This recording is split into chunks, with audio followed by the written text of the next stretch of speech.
Hello and welcome to the Boro Breakdown podcast with Jonny, Dana, and Tom, and our guest who has played over 100 games for Boro and has just recently left us. He was a cult hero in this time. It's the tree, Matt Crooks. Matt, as always on this show, we always start with 3 words, like normally to describe our feelings, but I would love to kind of say what would be like your 3 words to describe your time at Middlesbrough and your career so far.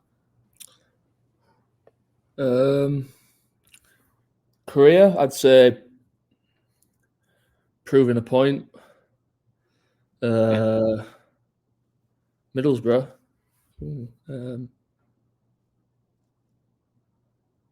don't know. That's hard. I might answer at the end. I'll come back to it. I'm going to jot it down so I don't forget. Got one. Felt like home. That'll do. That's a good one. Yeah, and to be honest, everyone like warmed to you as well. It was like kind of like a family feeling for you when you're at Middlesbrough. But before we come on to Boro, I just want to kind of take you back a little bit early career-wise. So I just love to hear about like your career, because when you first started out, you had plenty of loans. You were at Hartlepool at one point as well. You had some time at Rangers. But how would you assess like that start of your career? Because like it can be like people who just favour you at certain times. Things might not start out right, and you develop later. Like, how would you assess like that early part of your career when you were like just going on a few loans between different clubs? Yeah, I think, like I said before, like you're trying to prove a point. Even at that point, you're trying to stake a claim in the game, trying to find your way. It's not easy to try and get into a team and kind of stand out and progress. So I was always trying to obviously showcase my talents, and the only way you could do that really was to play games. And I was happy to go out anywhere really to try and impress people and get my name in the door. So, like you said, I went to Halifax, Hartlepool, ended up going to Accrington, and then returning permanently there. Yeah, I actually started out at Huddersfield. Playing with Matt Robbins. He played like a 3-5-2. My first championship start was actually as a right side centre half against Bournemouth. Yeah, we ended up losing. Was it 4-0? And he left the next day. So that was like a chaotic start to my career. And that was like the first week of the season as well. So,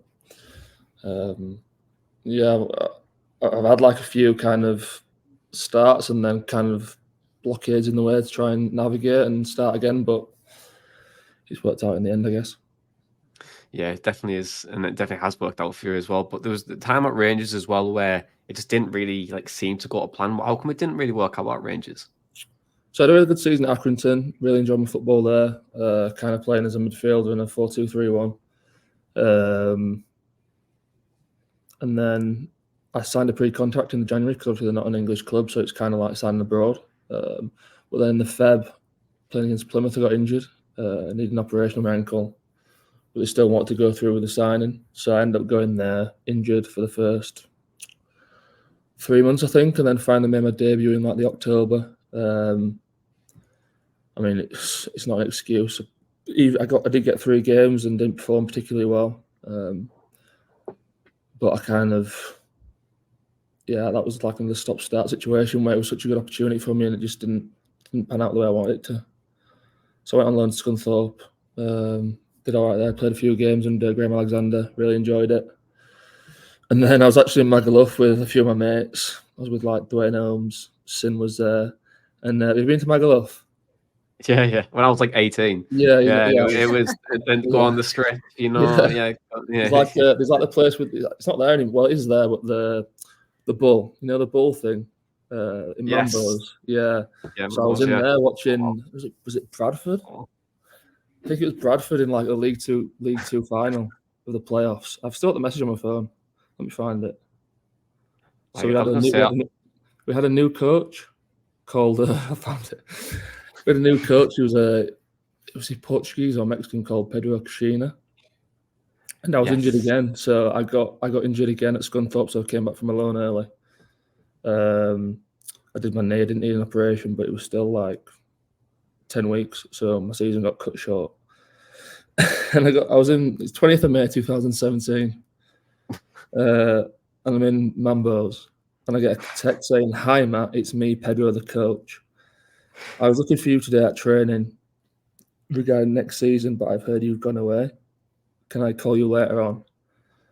Oh, So I was a bit like, can I swear? I was a bit like, oh, fucking hell, like, what is this? Yeah.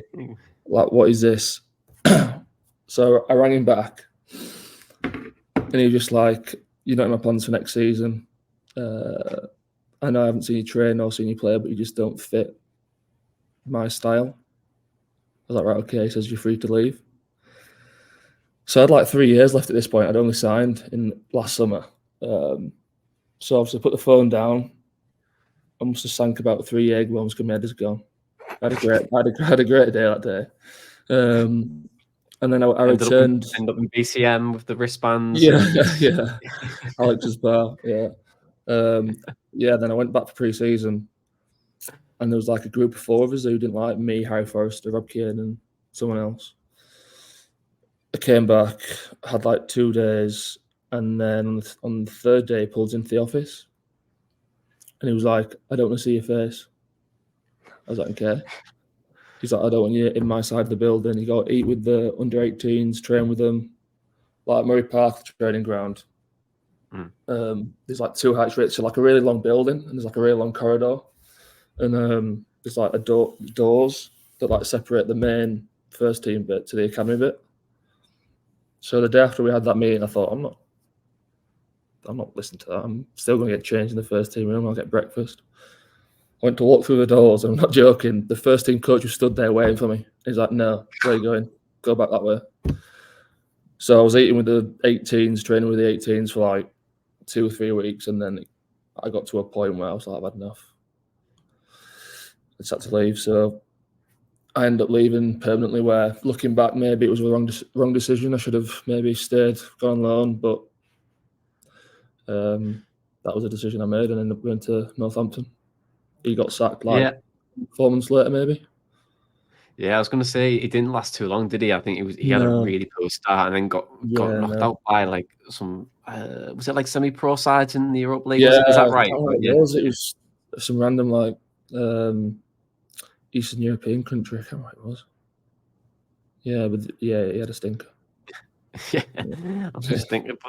But to be fair though, I feel like when you were saying there, like you could have went out on loan and it could have came back and kicked things on. Like you did find like your feet more in like at Rotherham and Northampton as well. Like how come it started to like settle a lot better there? Like from previous clubs, was it just like the game time? Was it the coach that liked you? What was it about that? You know what? Even at Northampton, I wouldn't say like. I remember I joined their League One. They said they were getting Chinese investors, and they were making a real push in League One. We ended up getting relegated. Like after 4 months, the Chinese investors left. So even that, I was thinking like I've worked my way up from Accrington, like really worked hard to try and get my way out of this situation where I can push on in my career, and then I've kind of fallen back into League Two again. So that League Two summer, I kind of worked hard again on my own to try and get as fit as I could, and then luckily enough, I got a chance to join Rotherham in the summer, where I had a great time, great lads. We did some good stuff. Yeah, like how did you celebrate when you got them with Rotherham? Did you go back to Magaluf and celebrate? No, it was in the January. It was in the January. It was the January transfer window. So, I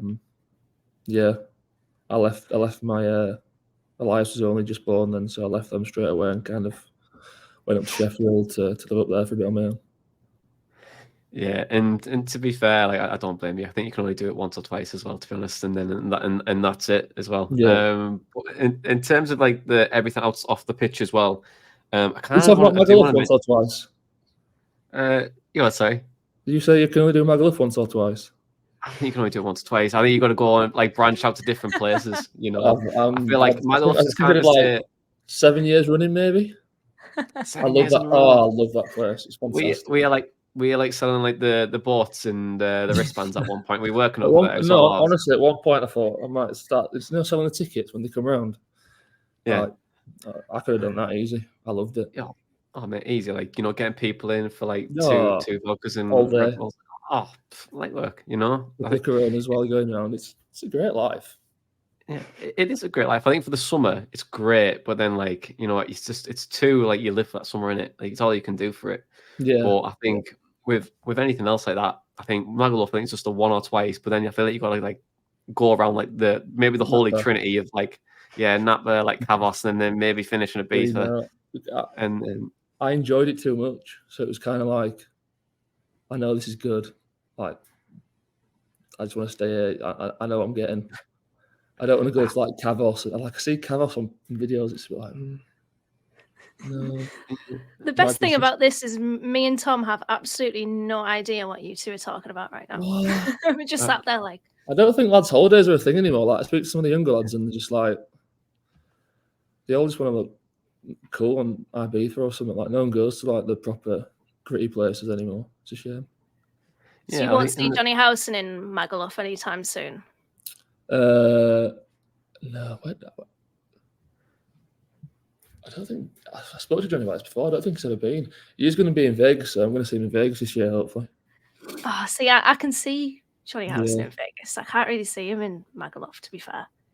He's a Leeds. Like Jonny can go to Maga. You went to Benidorm. That's why I went in the summer. He went to Benidorm for his mate's stag. That's what it was. Yeah, that seems he's a very Leeds lad from Morley. Can take him anywhere. Yeah, I feel like he's settling quite well there as well at Benidorm. It's his kind of vibe. Him and Dale Fry definitely, Benidorm lads. I reckon. Dale Fry's got expensive taste for a Boro lad. He does. Like that surprises me. That does surprise me. He likes his nice things. Matt. Yeah. Just off the pitch, obviously there's probably some real Salt Lake fans that might be listening to this. Just to move it on to your charitable endeavours. Yeah. Can you tell us the story of how the Jordan Sinnott Foundation Trust came to be? Yeah. So after Sin passed away, like we all wanted to do something. I didn't want him to just kind of get lost in. Obviously, it sounds awful, but people die every day, and I didn't want Jordan to just be like someone that's remembered for 5 minutes and there's like a big scene around it, and then just kind of drift on into the distance and no one remember him. So obviously we did the shirts for Jordan, the Sinnott 25 shirts, which we're still doing now, and that like went crazy. Got over 1,000 shirts from all over the world. And then after that, Mel, myself, a few other friends, Kelly, we decided we wanted to do the charity. And maybe from a selfish point of view, I wanted to do it because it helped me kind of get through that kind of period in my life. And even now, obviously, it still helps seeing what we're doing for people in his name. And I know I've kind of people say,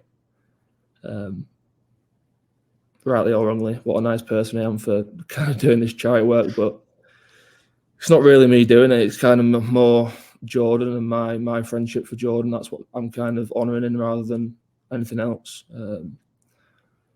He's obviously a big part of my life still, even though he's not here. I'm trying not to get too emotional, but yeah, he was my best pal. So whatever, if you don't have I don't know. Yeah, if you've got a best pal, obviously you want to do right by him still. So that's kind of what we're doing. And obviously his little girl Maisie, who is obviously a blessing for us. Half of him still here with us, and I want her to see how much he's loved. And with this charity, I kind of feel like we can show that. Is that what has motivated you the most in your career then, doing things for Jordan? Yeah, it's been a massive part now. I just feel like before, maybe, not that I didn't take life seriously, but it just opened my eyes really about life and how precious it is and how quickly it can go, and try not to waste any moments that you do get with your closest ones, your family and your friends, and I just try and be as present as I can in the moment, and try and do what I've always set out to do. Yeah, I was going to say, have you started to like build the foundations like in the States now with like different teams or like within your teammates as well around like just getting as many like shirts as you can? I mean, you could have played against Messi like last week. Yeah, yeah. I did see him train. We trained the next day at the training facility, and they were training on the next pitch, and that was quite cool. But yeah, I was fuming that I didn't get to play. It was visa issues or whatever. But yeah, I spoke to the media guy yesterday. Actually, I think they're more than happy to try and help me, kind of push it over here a little bit. I've not really had any ideas yet of what I can do or push, but I got my first 25 shirt the other day. We played St. Louis and they had number 25, so I asked him for the shirt after the game. He looked at me a bit confused, like he had no idea who I was. But yeah, it's my first 25 shirt, so hopefully I'll pick up a few while I'm here.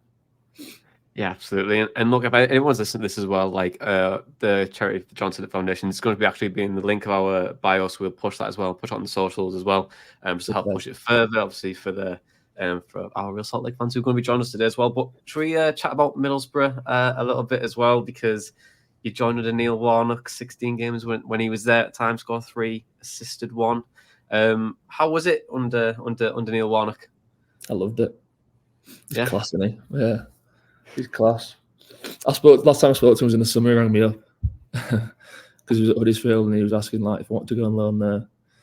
And I just speaking to him. He's just like such a cool fella, isn't he? I always said whenever my mate said like, "What is it like?" I said it's like being like a YouTube video that you see. You know, like the videos that you see of him on YouTube. It's constantly like that. Like it's not something that he puts on. It's just the way he is. But like he's like a proper gent. I've got nothing but good things to say about him. Did he give you a signed photo of himself from his little bum bag saying, He had so many, he had so many of them. No, I didn't get one, but I might have to get one. You definitely will. What were you thinking when you were made aware of Boro's interest in you?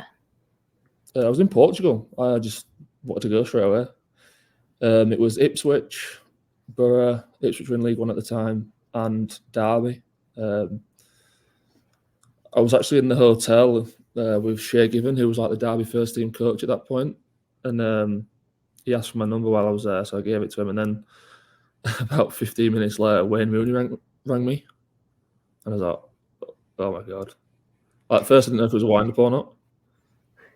And then he was speaking to me, and that was obviously a big deal for me because I was a United fan. So that, for like 5 minutes, I was thinking that'd be really cool with him being a manager. But no, once Middlesbrough was there, it was kind of, I've always said it was kind of a no-brainer for me to join. Big club, a lot of history, big fan base, and I said after Rangers, like I felt like it was a missed opportunity at such a big club, and kind of through opportunities and myself not doing myself justice, I kind of wasted that opportunity. I didn't want to do that again. I felt like it was a second chance to kind of prove myself at a good level. So it was kind of a no-brainer for me.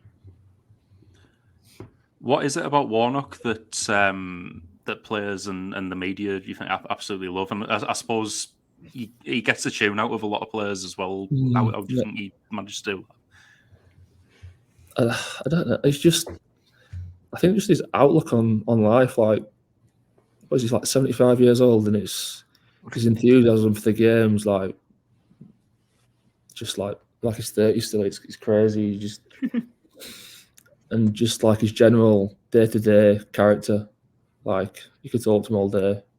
He's got time for everyone, and he's a funny fella, isn't he? He is a funny fella. But yeah, I was appreciative of him. Obviously, he wanted to bring me to the club. I think there was a bit of to and fro in between the club and myself, but I think he made it clear that he wanted me, so that kind of tipped the weighing scales in my favour, I think. So I've got him to thank for that. Yeah, I would love to know, like, just like on the when you say like the catchphrase and that, like, do you ever get like have some bets going on with with your teammates, saying like, oh, which ones are going to say like like this one? Are you with me? No, what do you always say? Fucking hell! Yeah, that's what you do. Like, we go through video after a game. Fucking hell! after every mistake. That's a standout one for me. Yeah, it's a great one. Like I like the video. Is like he goes fucking tackle. That's like my favorite one out of any of them. I just love it. I absolutely love it. But like his style, or like when he left like Boro, and we were mid-table, weren't we? We just drew against West Brom, and Chris Wilder comes in again, and obviously then you start to play in that three, the three at the back, and obviously you in the midfield with Isaiah Jones on the right. Like, do you ever think that you could potentially lose your place when a new manager comes in, especially like Chris Wilder as well? Because I don't know if like would you fit his style? I don't know. Like, it's just like a bit of a because Warnock has a certain way of playing and Chris has this certain way of playing. It doesn't always fit, right? There's always a chance. You need to make an impression as soon as a new manager comes in. He's going to quite quickly make judgments on people and the characteristics and what they bring to the squad. So I think there's always that fear. I kind of knew he liked me. Where was I? It was when I signed for Rangers. When I signed for Rangers, he wanted to sign me when he was at Sheffield when they were in League One. So I had an idea that he liked me as a player. So I hoped that obviously was brought forward into the time we had at Middlesbrough, and fortunately enough, he did kind of like my style to implement in the team. Yeah, and we got a question as well, like from Dan Easton, and just to say as well, I think you've got more questions than what Chuba did as well. So if you ever want to message Chuba, and just to say in terms of fan favoritism, you know, you might win on that one. But he asks, why do you think the magic triangle of yourself, Jones, and Dijksteel was just so effective under Wilder? I don't know. We just seemed to get it. Yeah. It wasn't like we didn't do anything magical in training or like really, really work on it. We just seemed to know where each other wanted to go and at what point.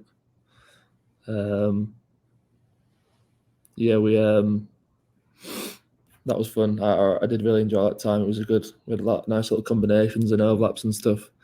What game was it? I think we played a game this season and we were all back on that one side. And we all like smiled at each other before on the Friday and said, we're back for a couple of games there maybe. But no, yeah, we just seemed to have a connection where it worked. I think it helped me that I had Izzy's pace and I'm quick as well. And I knew like kind of what runs Izzy'd like to make. And I could just basically put it into the space and he'd kind of get onto it. So now we had a good connection, and I'd probably say maybe barring a period this season, it's the most I enjoyed in football. I really enjoyed it.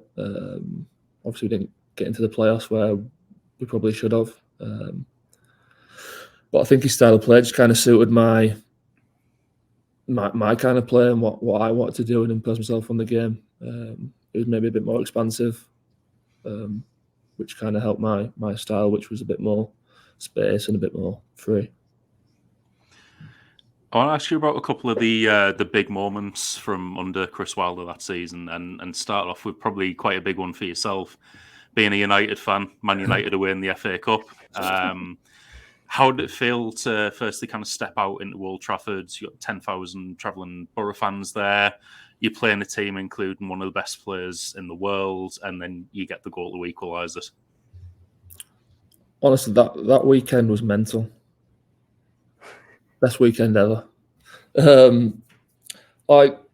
We got the team the morning of the game, but the team that we got was totally different to the team that actually played.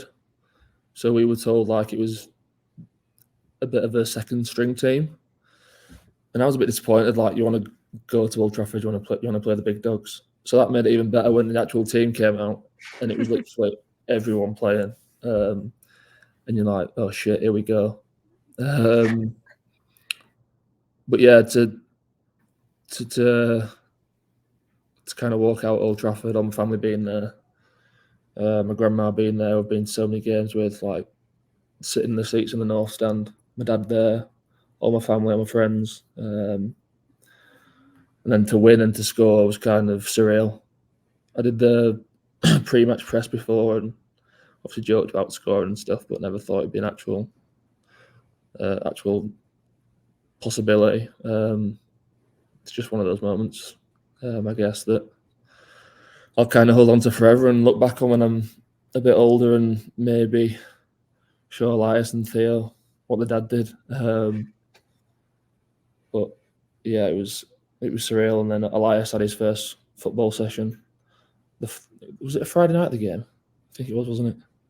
Yeah, so on Saturday morning. I think so, yeah. Yeah, so I didn't go out and get steaming or smashed her out. I know I said I was going to go to the arm. I actually me and Martin went to the arm, but it was shut. I couldn't believe it.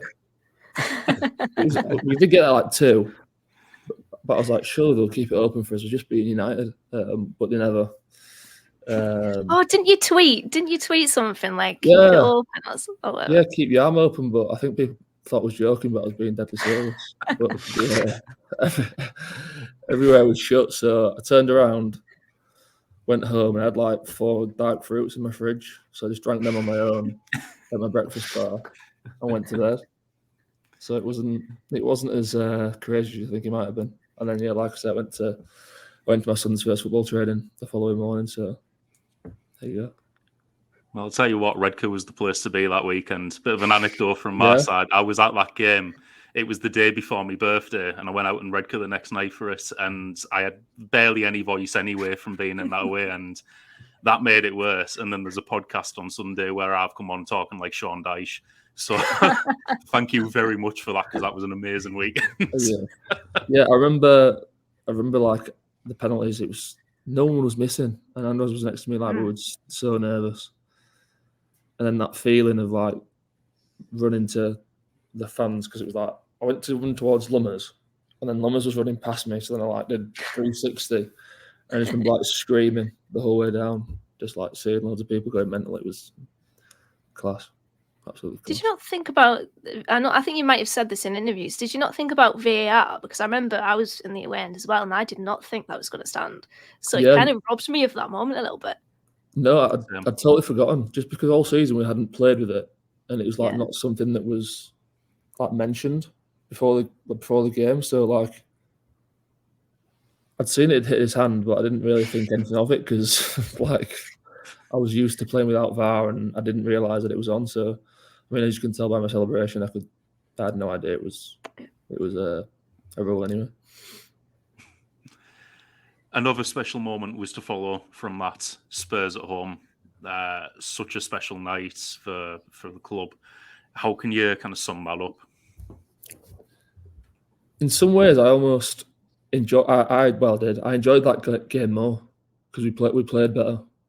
I feel like even though I scored and obviously the actual feeling was unbelievable, and to play at Old Trafford, I don't think I played that great, and the team were okay, but I mean we won obviously, so we must have done all right. But I feel like the Spurs game we actually dominated for large periods, and that I felt we did ourselves a bit more justice. So I feel like that was possibly a better night on the whole than the Old Trafford one, added to the fact that it was at home and we won in the atmosphere. Obviously, we had a few good nights at the Riverside, so in a weird kind of way, I enjoyed that more. Don't want to kind of bring the mood down too much from what we've just discussed here, but going on to the back end of Chris Wilder's reign at the club, obviously there was a lot of rumours circulating around potential interest in the Burnley job. Did that affect the squad much? Because I feel like there's been kind of mixed things said about that since, and it was at quite an important stage of the season as well. So I've been banned. Shock. I don't know if it was my 3-game ban or my 2-game ban. I'm not sure which one it was. He loves yellow, to be fair. Yeah, absolutely loved the yellow card.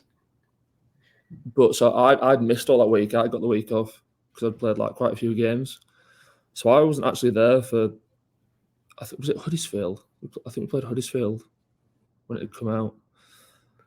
But I remember coming back to the lads, and they kind of told me what had happened, and I could tell it didn't go down well with a few people. And results-wise, you could probably say it did affect the squad. We didn't really seem to recover from that point, which was a shame because I thought we'd done really well up to that point. But I really enjoyed my time with Chris Wilder and Nilly. Especially Nilly was a really good tactical coach. I really enjoyed his ideas and what he brought to the table.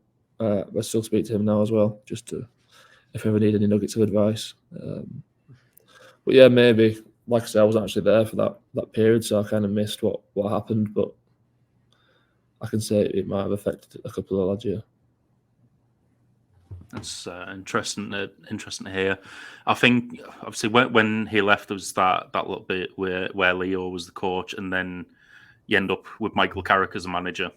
Being a big United fan, what was your reaction to Michael Carrick being announced as Boro manager or head coach? I was buzzing. It was a bit like the Rooney situation where I thought that'd be cool, but then obviously the gaffer then being the head coach, however, it was kind of, this is going to be interesting. Like I was just interested to see what his style was, just pick his brains about football. I didn't actually do that because I was a bit nervous of speaking about stuff. I said to him when I left, I said I wish I'd have spoke to you a bit more about Man United and his time there. But no, I was obviously excited to see what he was going to bring to the team and his style of play, and obviously the way he played and the career he's had and the trophies he's won. You're going to listen to him when he speaks because he brings that kind of presence in a like non-arrogant way. Like he's like a really just chilled guy, but like when he speaks, he knows what he's talking about. On Carrick, like first couple of training sessions, could you see kind of already what he was going to try and bring in terms of a style of play or what his key philosophies were? And I suppose on top of that, what did you kind of learn from playing under Carrick? So I was playing with, everyone knows now, but I was playing with Mahoney for about 3 months or something. So when it was transitioning from Leo to the gaffer, I don't want to call him Michael. It's like I don't want to call him Carrick. I'll just call him the gaffer. So he came in as I went for my surgery in Munich. So I kind of missed the first 10 days or so with him. But obviously I watched the games that they played. You could see straight away the kind of style they want to implement into the squad. And I was excited because it was good football. The lads played some really good stuff. It's totally different from the previous regime. But as always, I kind of back myself to try and impose myself on the squad and on his style of play. So when I finally came back, Danksy was it Woody or Danksy? One of them pulled me, was like, "We think you're a striker." No, well, it is what it is. That was fine. Just played a few games there, and I think from that, the last 18? How long's it been there? 18 months, maybe. That's probably my only thing that I'd kind of regret, not being able to have a chance in that too, in the midfield, because me personally, I feel like that probably would have suited me more. I kind of did it a little bit with Piero when Piero played under Warnock. Obviously playing as a striker, it's totally different, back to goal, making runs in behind. It's something that I've not really done at any point of my career. I've always kind of been a midfielder or sometimes a 10, but not, even then, not as much. But I never got that opportunity. The gaffer and his staff obviously saw it a different way, which is fine. I think if anyone can pick out a midfielder, it's the gaffer. And you've got Jonny and Dan and obviously Hayden. Hayden's such a magnificent talent. Even Alex Mark last year, you can see him now at West Brom, what he's doing on a really good run. So, I mean, he had a plethora of options and I got plonked up front instead.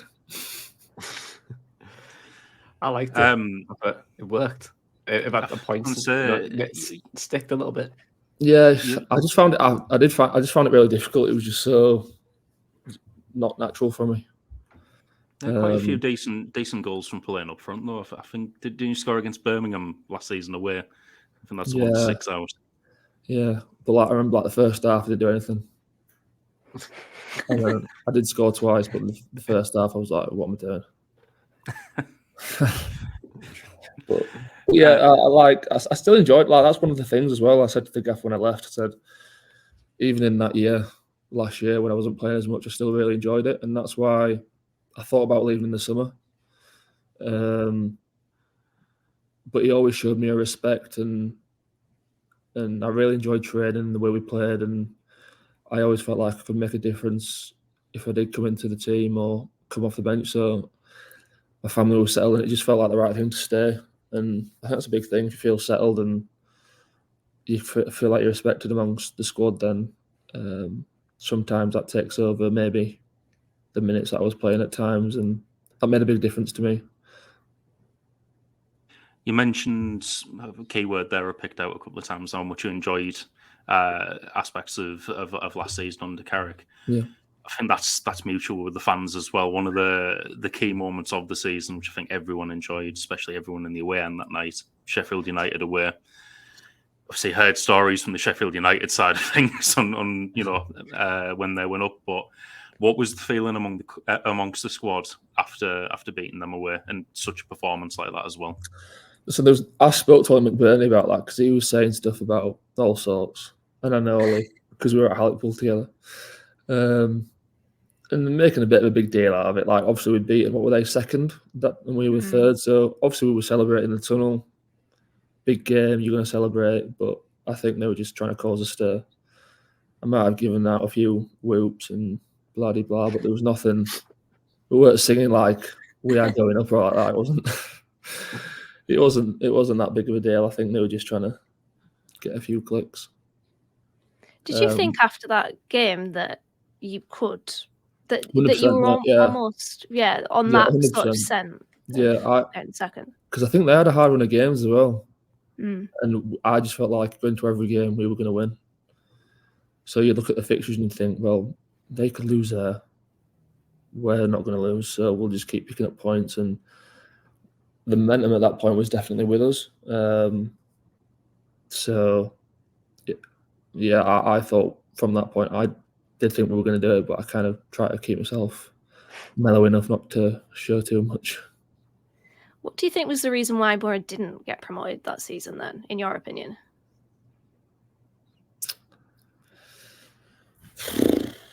No idea. I don't know. We had a couple of strange results, like Rotherham. Since I left Rotherham, I've never beaten them. Yeah, they're a bogey team now. Yeah. Officially. Just like we played Huddersfield, I think they beat us as well. I feel like they might have beaten us at home. 4-2, yeah. Just like we kind of, like I said, we had that momentum, and I feel like that might have just dropped off a little bit. I don't know. I couldn't. Even when we played Luton and we played me and Al, we used to call it the Joey squad, because it was obviously the team was set, and then there was us. We called ourselves the Joeys, like me, Alex, a few others, and we lost that game. But even that game, we came out of it thinking we absolutely battered them. We should have won 4-1, 4-2.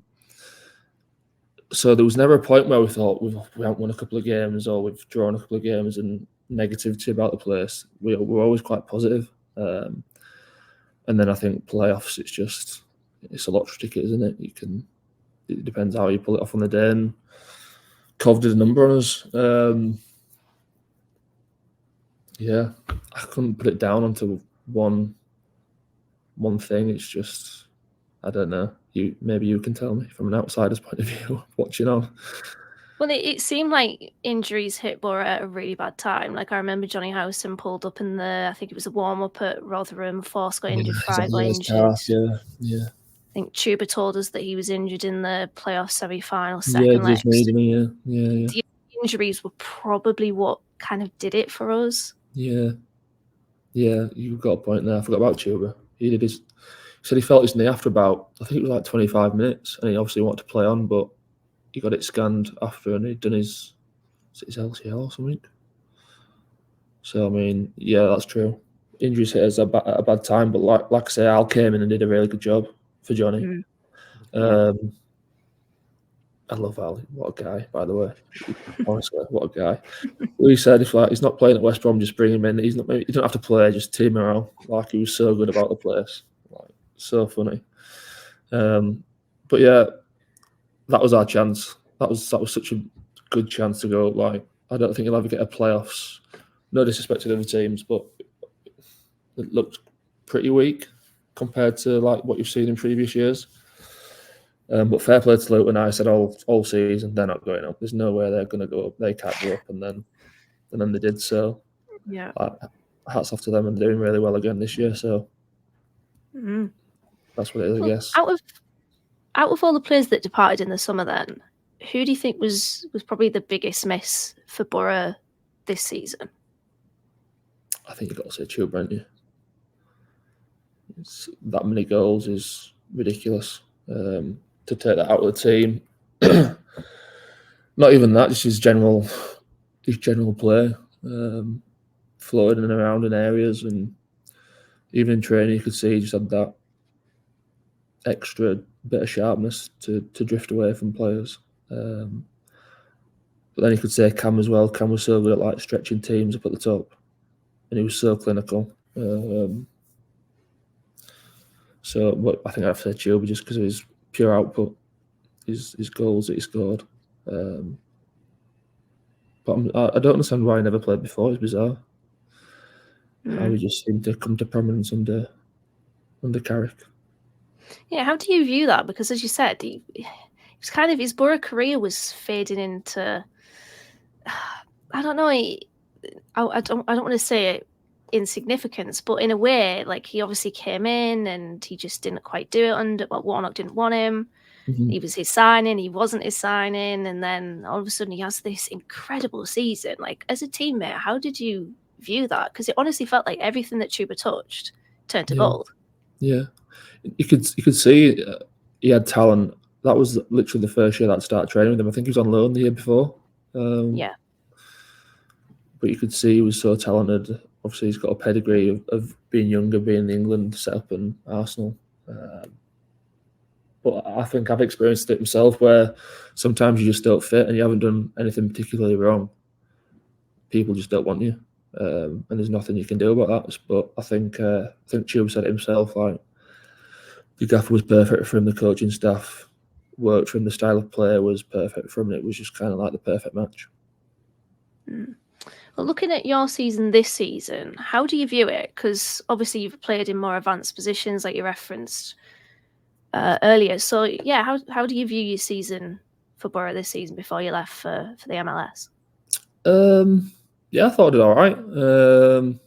I had a bit of a purple patch, kind of, when we went on that winning run. I think it was it me and Josh? Yeah, it was me and Josh, kind of the gangly front, like two boys up top. But I enjoyed playing with Josh. He's still a young lad, and I think he's got a good career ahead of him. But he made good runs and he let me drift into a. It's almost like the 10 role that Chuba played wasn't the same 10 role that I played, because, like I said, I like to play a little bit deeper. I always kind of want to be a midfielder rather than like an 8-10 rather than being a 10-9, which maybe Chuba was. So I tried to kind of play it my own way and drift a bit deeper sometimes. But no, I enjoyed it. I definitely enjoyed it more than the 9 role. It was much more comfortable for me. I'd definitely say that. But yeah, I mean, you can always improve, and there's always bones to pick and things to learn. But yeah, I played a lot more and I enjoyed it, and we probably should have won more games and picked up better results. But I mean, the start of the season, Jesus Christ, I never had a good start to the season at Middlesbrough ever. No, every season it's like a slog. And I spoke to Paddy, and Paddy was like, "It's been like this for like 6 years." Yeah, exactly. It's just like, I was like, why can't we just start well and so we're not always playing catch up? I remember that coming in the first half, Sheffield Wednesday, I was like, oh my God, like, what is going on? This is just a nightmare. But yeah, we picked it up, turned it round. But then it's just kind of stolen a little bit, I guess. But injuries have been, I mean, they've smacked us right in the nuts, really. Dara, Tommy, Jonny, Hayden now. Who else? Josh. List goes on, doesn't it? Yeah, I think at one point there was like a whole 11 of players that were injured, including obviously Sinnott. Yeah. There has still been highs of this season, though. There's 2 games in particular that I want to mention. Sunderland away, 4-0. Mm-hmm. Matt, was that Shearer celebration planned? Yeah. It was. Yeah. So Smudge, Michael Smith, I played with him at Rotherham. He's like one of my close mates now. He's a big Newcastle fan. Yeah. So he said, like, if you score, you've got to do Shearer. So, like, his missus is a Sunderland fan as well, and all her family's Sunderland fans. So, was it San Seb as well? I don't know if Mike, have you ever been to San Seb, Tees Barrage Coffee? No. Or is that the little van? Yeah. The little van on the side. Me and Dale used to go there like every morning for a coffee, and he's a big Newcastle fan, and I think he might have mentioned it to me as well. So it was always in my head, if I scored, I'm gonna do it.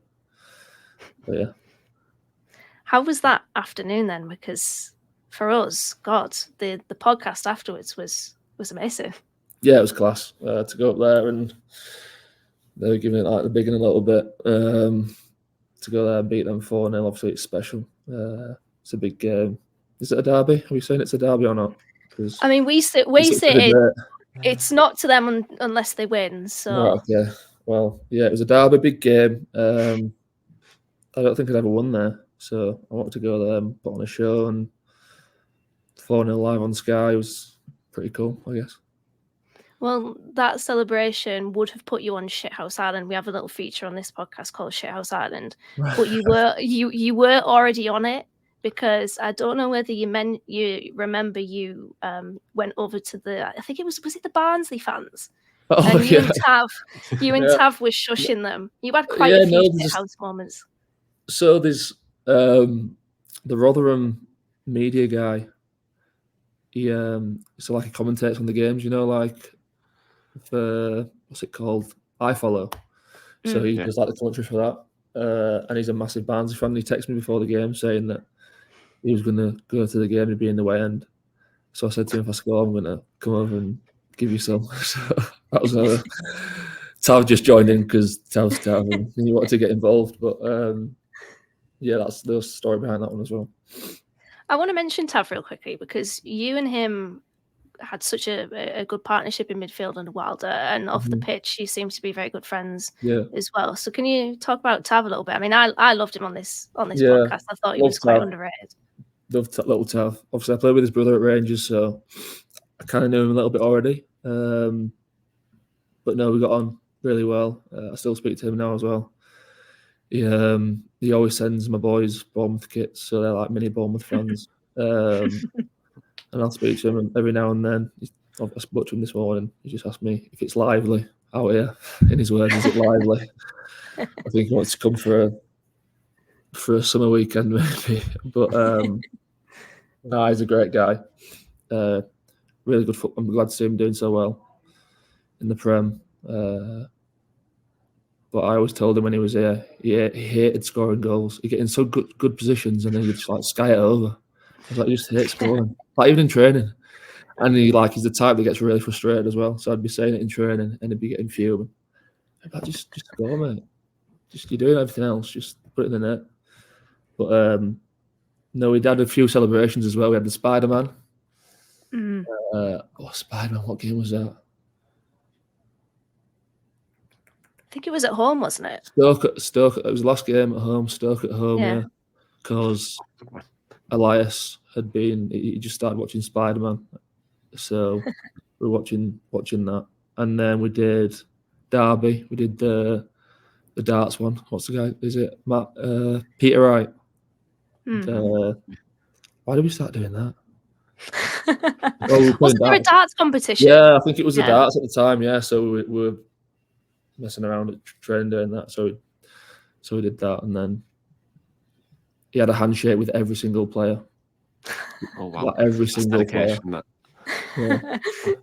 So he was in charge of Warnock put him in charge of the celebrations during COVID. I think I remember. Yeah. We had a handshake with every player. Ours was, what was the Squid Game? Remember Squid Game? You know, at the end where they do the game and like show the balls. Can you remember? They're playing that game with the old fella at the end. That's where we got ours from. Oh, wow. I'll get a video. You can put it on the video if you can find it anywhere. I do remember it, actually. I do remember it. There was another highlight this season as well. Chelsea at home, obviously Hayden Hackley scoring. Yeah. I went crazy in the East Stand. Can you talk to us about that night as well? Yeah, the gaff said before the game, just kind of go out and enjoy it. Semi-finals are there to be won. Like, you literally have the opportunity to get to a major final at Wembley. Try not to play the occasion, which is hard. I learned that at United. I kind of played the occasion maybe a little bit too much. But no, we just wanted to impose ourselves on the game. We knew that they could create opportunities at any point, but we wanted to make a game of it. And obviously, luck's got to be on your side in games like that, and things have got to go your way. It's just a shame that it was a two-legged affair and not one. But the atmosphere, like before the game and during the game and at the end, was class. It was up there. I think the only one that was better than that was the playoff at second leg. I was warming up before the game. And like was it flags? It was flags, wasn't it? It was, yeah. Yeah, and it was like 15, 20 minutes before kickoff, and it was. You had some good nights at Riverside, especially at night. I love the night games at Riverside. Yeah, we had some good ones. I wanted to just touch quickly back on the Tottenham one. What were your emotions when Josh Coburn scored that goal? I was getting pretty tired at that point, but I had a little 5-second burst of energy. It was a bit like a United game. It's just like a bit surreal. Like, fucking hell, we could win. Like, we've got 10 minutes left, just like see it out. But we kind of realised after the first half, like they were playing a strange like tactic, really like deep and sitting off us, and they played into our hands really. But yeah, it was just that kind of period. We had such good nights, and like I said, like stuff that I'll be able to look back on. I'm so lucky, kind of, to have such good memories of playing. That's probably one of my main takeaways from being at Boro. Kind of, I've been so lucky to have.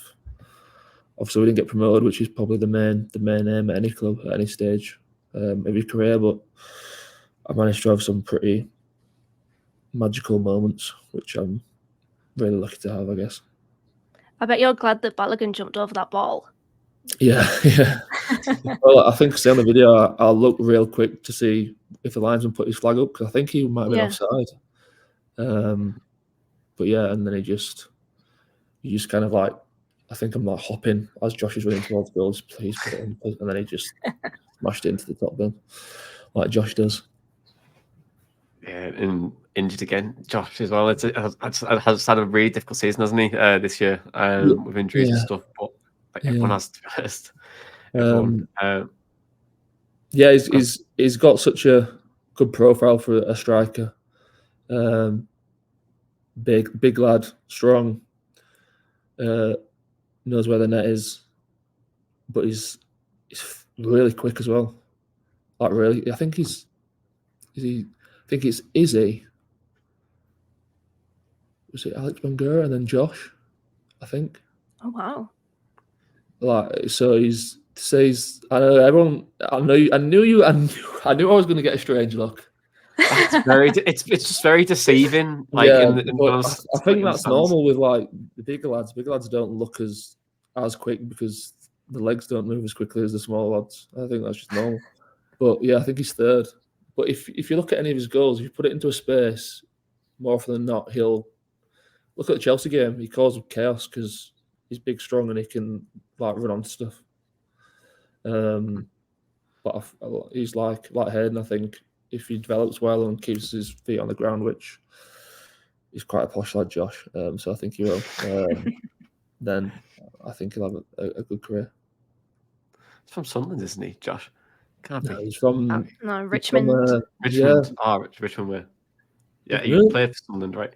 Yeah. He went there when he was a kid, I think, and got released.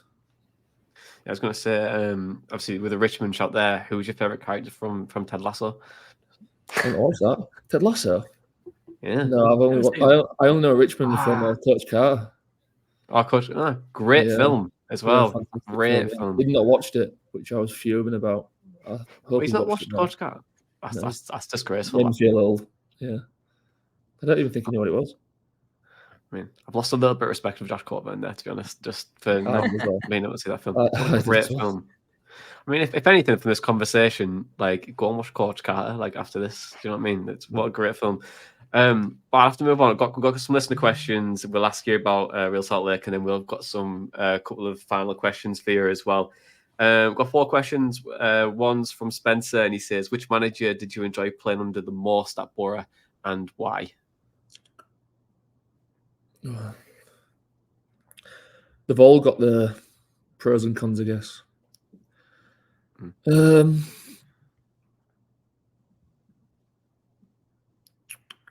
probably say Wild, just because I felt like I was playing a more natural position. Probably, I felt like I was playing well, and obviously played the most as well. Whereas, although the football under the gaffer was really good, probably didn't play as much as I wanted to, and maybe a bit further forward than I wanted to. But saying that, I've come to Salt Lake and now I'm playing as a 10 as well. So it's more legitimate for a 10. The next question from Jake. He says, are there any players that Boro had that he wish? Oh my god, I've worded this horrendously. Are there any players Boro had that he wishes he could have played with more? So any players that you could have played with more at Boro? Riley. McGree. I played Riley McGree a lot in training, and we always won. So I'll go with Riley. I love Riley as well. Proper Aussie lad, like so competitive, but a really good technician and good football. So I'd like to have played with Riley a little bit more. Yeah. Cool. Then next question. It's from Dave, and he says, you struck a relationship with Matt and Piero. Why didn't it work out for him at Boro?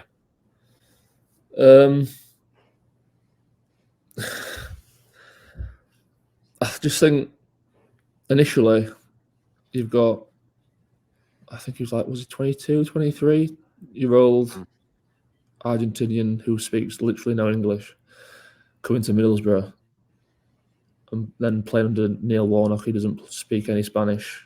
You kind of had Leo there trying to translate, but I think it was the styles are too contrasting, how mine wanted to play and how maybe Neil Warnock saw the game and probably didn't bring the best out of him. He did have a period where maybe he was getting to grips with it, but then obviously the manager changed, and then he had his issues injury-wise. Yeah, it's a hard league to come playing, and if culturally it's totally different for him. He was having like barbecues in the rain. It's like they call it asado in Argentina, and I feel like I found it really difficult culturally to come and be in a change room basically full of English or English speaking players, which, like I said before, I've obviously come here probably 50% South American lads, so I could understand how that might feel. You can't, even in the change room, like, there's a lot more to just playing. You're there every day with 20, 25 lads, and for them all to be speaking, laughing, joking, and then you not having a scuba what's being said, being without your family, it's like it must have been so difficult for him. So yeah, I'm sure there's a lot of things, but I think it was just a whole host of reasons, really.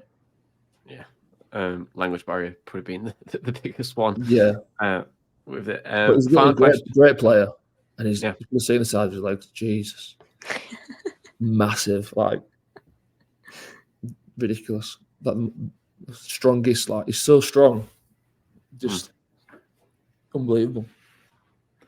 Yeah, just profile wise, great, but just work out. Yeah. Fair. Final question we've got is from Jeff, and he says, in your opinion, what are the strengths of the current squad at Boro, and what do we need to improve on? Now that you're left him, I can't start battering him already.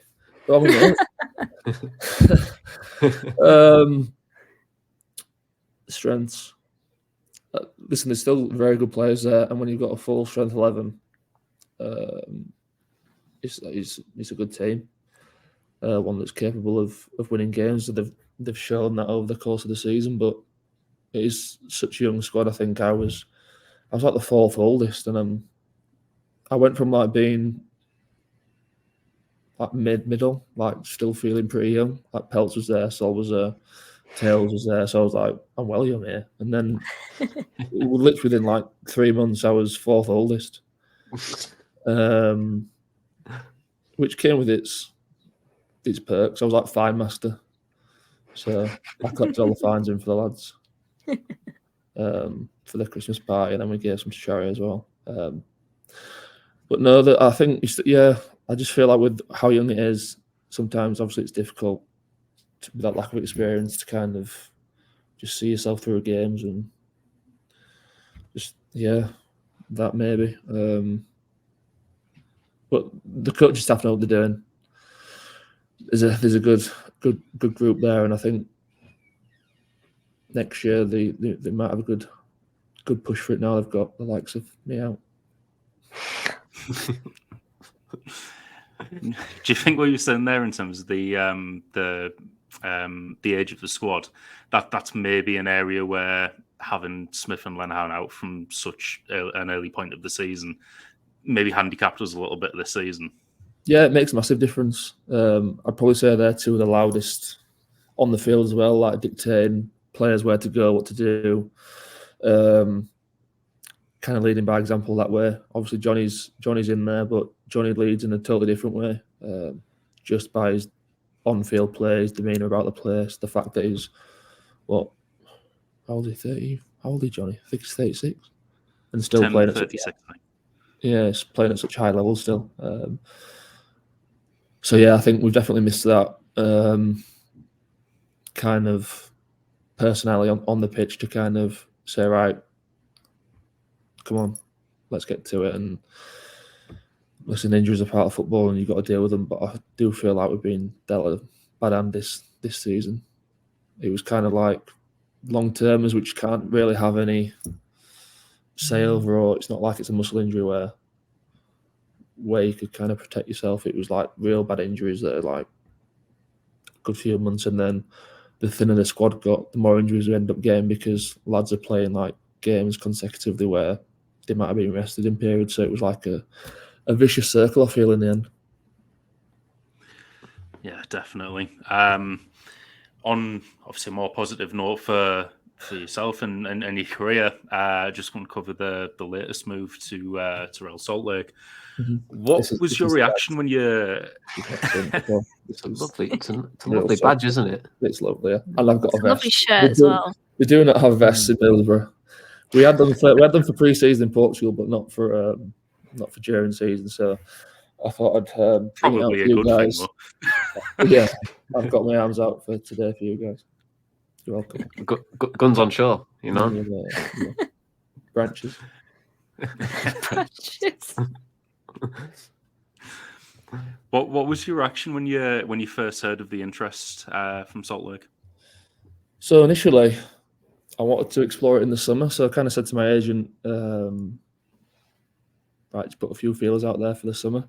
It was kind of like Finn had come in, Morgan was here at that point, and I was still playing, but I kind of felt like the club were going in a direction which might have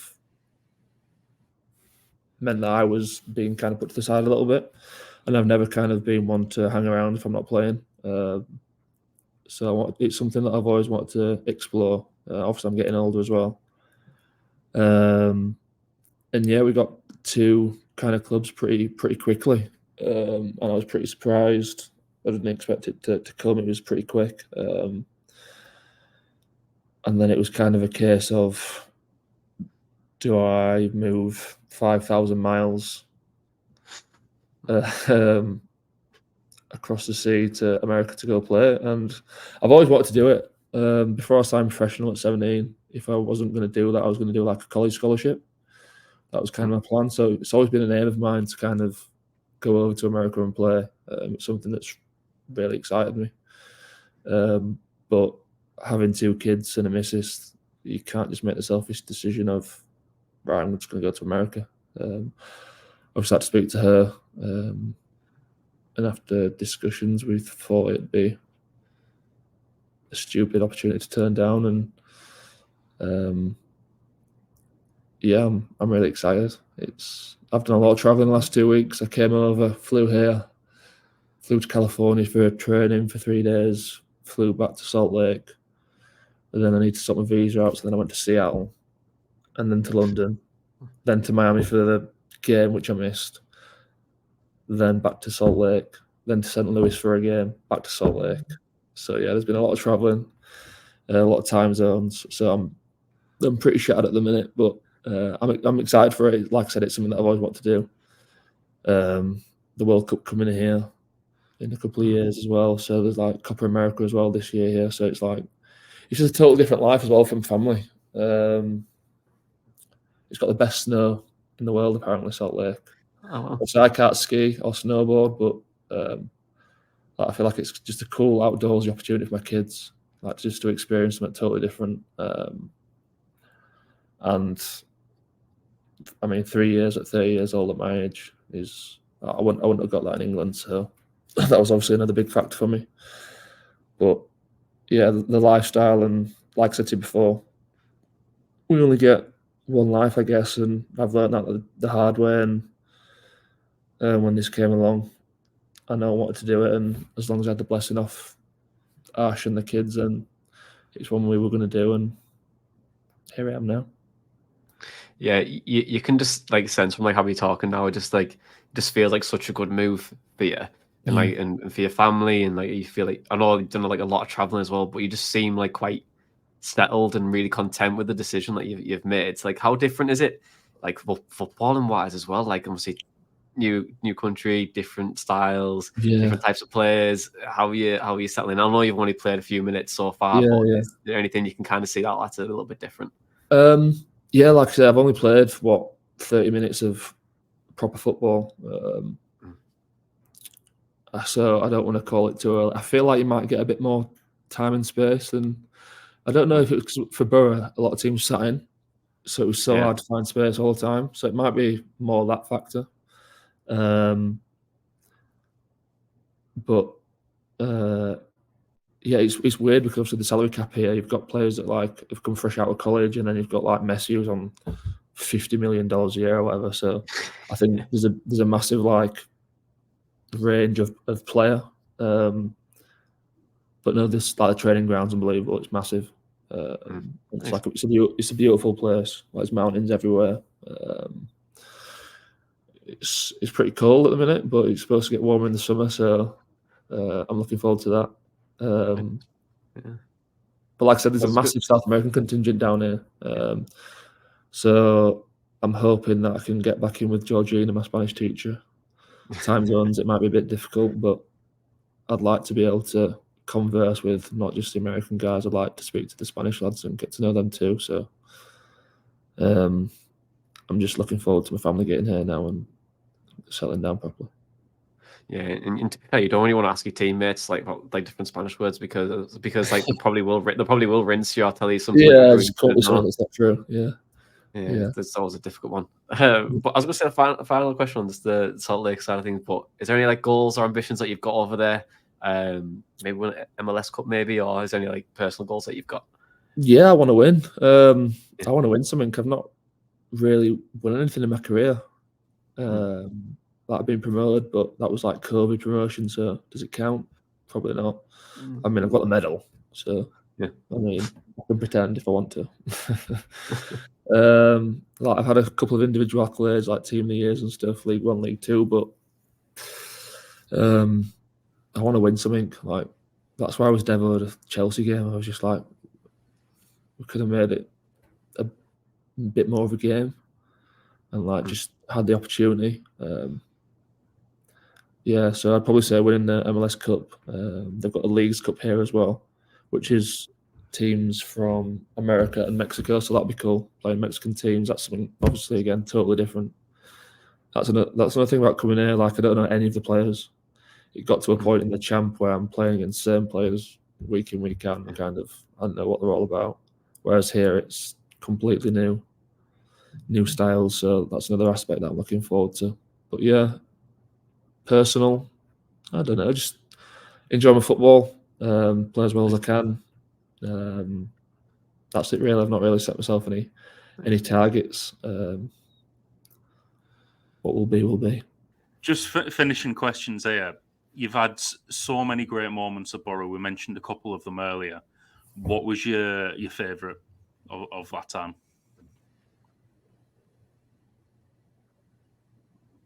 I think the United one's hard to beat on a personal level. I think it's got to be that one. There was just so much like on that day. Obviously playing at Old Trafford. Like I said, like my family being there. Like I got a ticket for my grandma and my granddad who's passed away when I was young, but like he took me to football and like in Manchester when I was younger and took me to Man United when I signed there as like a 9-year-old. And like he had a season ticket for like 40 years. So I got him like a ticket as well and like gave it to my grandma, like at the same time as he got hers. Obviously he wasn't there, but he had like a seat. So like loads of little stuff like that was just like really nice for us as a family. So I'd probably still always say that one. Well, in your goodbye statement, you said that you'll still call Middlesbrough your home. Yeah. Why do you found such a strong connection with Middlesbrough Football Club and Teesside as well? I think a big part is probably away from football. My family, they settled so well in the area. Like Elias goes to school in Middlesbrough. Theo goes to nursery. Ash has made like so many friends away from football. Like she's got her own life there. So like I said, it was like home, but it was home for. Like Elias has got a Boro accent, which I mean, he says no and never. Like that's so boring. No and never. So yeah, I think it was more that side of it. Like that was like my family in Huddersfield or Sheffield, her family like down south. So that was kind of our base, and it'll continue to be that. I think we're going to keep the house that we've got. We were so settled in that area. So obviously the football side was great as well, but I think more importantly off the field, on a personal level, it was perfect for me and my family, I guess. And a word for the fans as well, because they took to you really, really quickly, and obviously the "All Wilder said" chant. Have you got a message for them as well? Yeah, just a big thank you, really. Like I was proper shocked after obviously it was announced I was left. It was really like, I won't say emotional. I don't want to get too deep, but just really rewarding, maybe. Like just seeing kind of that it'd been worth it. Like just I don't know. It's not like you make an extra effort, but kind of the connections that you've made and the people that you've made friends with, even like the staff at the club, like Laura, who works in the office, and all the kitchen staff. Just like getting to know them getting to know those people rather than just thinking of them as workmates. But yeah, the fans, like the messages that I got, and I was a bit overwhelmed really. I was half expecting people to more say like, "Thank God, like, he's gone." Should never give him another contract anyway. But no, it was a bit overwhelming. But I'm happy. Like I said before about the Rangers thing, I don't feel like I did myself justice, and I feel like I managed to do that here, and I managed to kind of forge a bond with the club and the people around Teesside and Middlesbrough. So it's not something that's going to go away. Like I said, I'm probably going to keep in touch with people around there. I get Christmases off now, so I'll have Christmas at home and might come to the Boxing Day game if I can get a ticket. So yeah, it's somewhere that I'll hold in high regard for forever, really.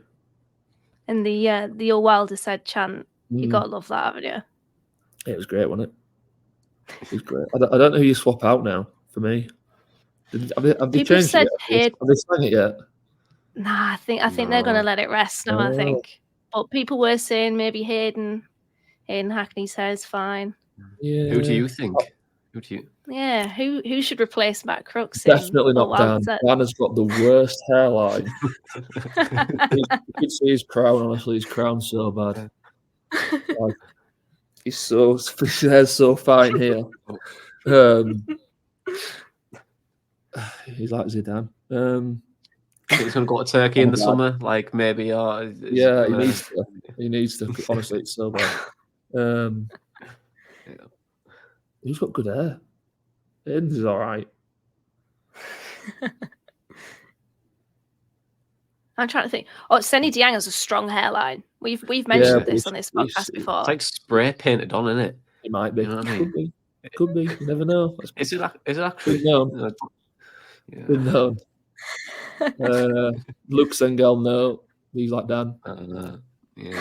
Well, I'll go ahead because I can't think of anyone else. It's not good, that is it? Yeah, it's a tough one. Maybe like it's like in the profile in the summer, like must have good hair. Must have for the chance. Yeah. I've actually had my first haircut while I've been over here. How'd it go? Because the barbers are questionable, you know.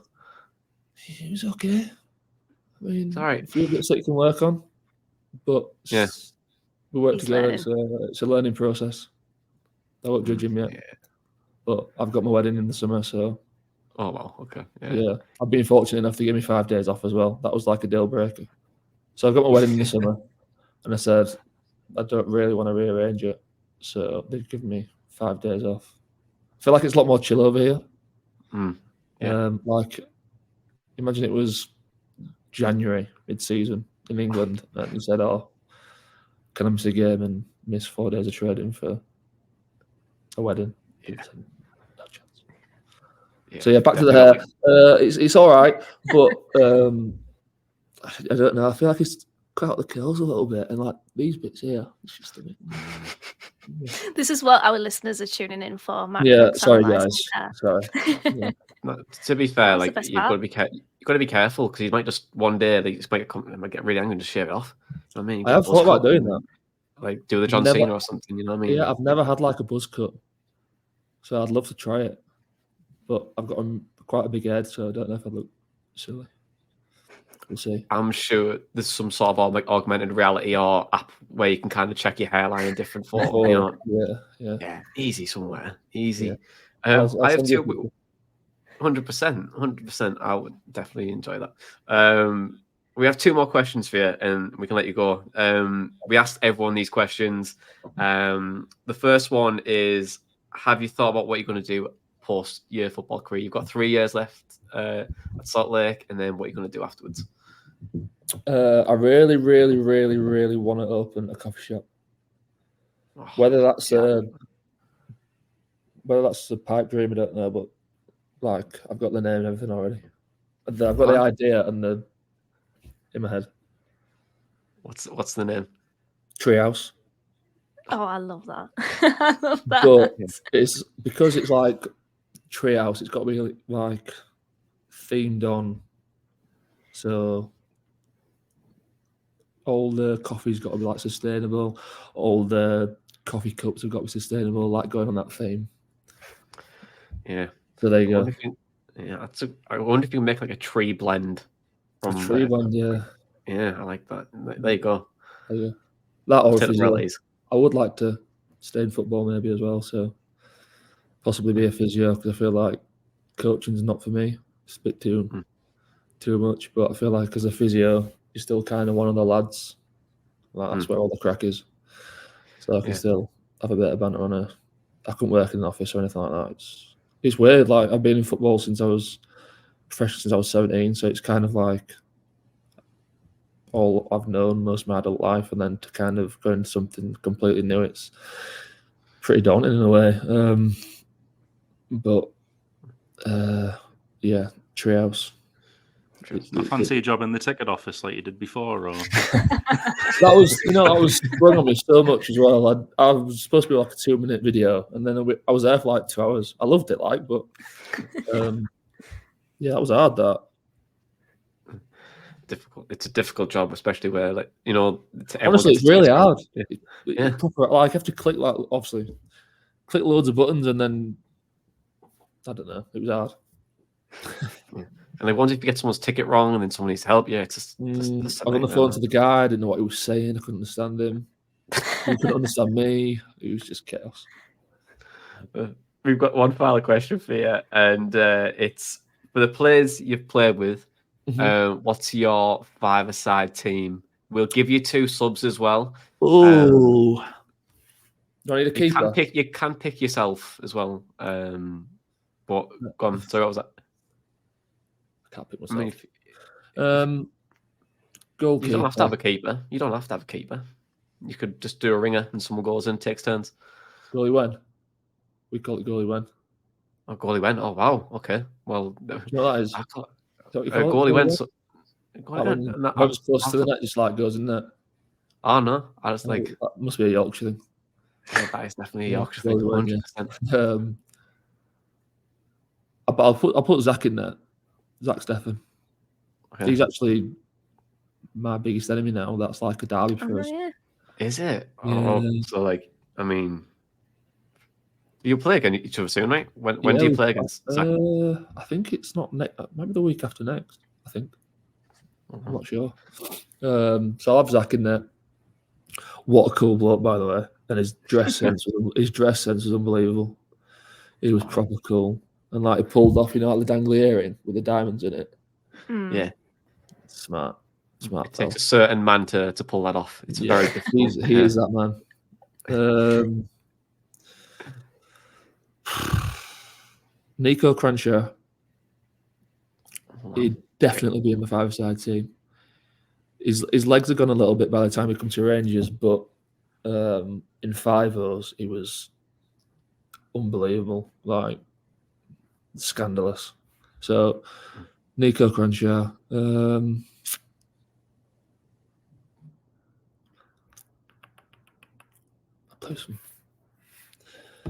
I'll put Tav in. Tav as well. So that's 3. I need 2 more. She's hard, this. Yeah. You can have 2 more. You can have 2 subs as well if you want. If you want to have some subs, 2 some ringers to go in there. Yeah. Dan's going to be my sub because I love him and he's my best pal. So Dan can be a sub. He's not in my starting 5. Sorry, Dan. What strikers have we had?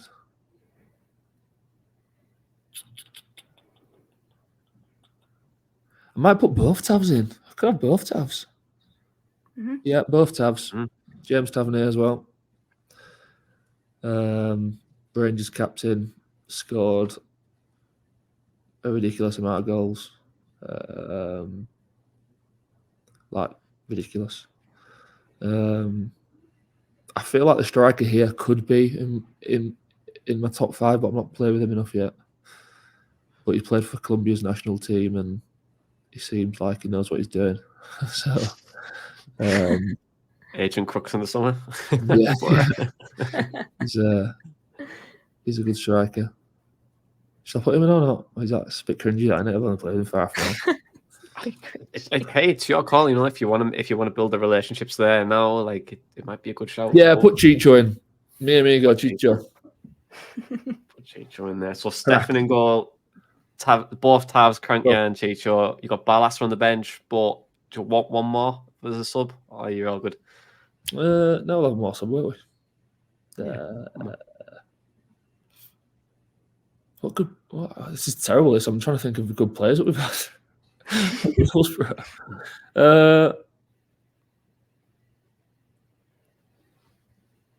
I'll put Tuba. Yeah, Tuba. Yeah. Can't believe you missed out Tuba, Matt. I know, yeah. Yeah, take Chicho. Adios, amigo. Put Tuba in. Chicho's on the bench.